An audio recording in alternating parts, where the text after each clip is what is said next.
BRICK का मतलब का होला? अरे बाबूजी ब्रिक का मतलब ईट होला। अच्छा ईट। चौकोर का मतलब का होला? कॉलम हो। कलम स्पीकर लगा का जा? अरे बाबूजी कॉलम का मतलब पिलर। बताओ तो मिस्त्री यार, हमके कॉलेज में कोनो बतौलस ना।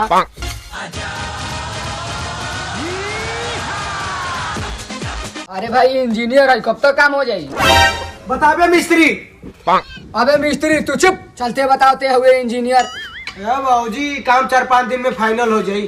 अच्छा मिस्त्री अब तू बतावा कितना दिन लगी? अरे बाबूजी अभी तो महीना भर लग जाई।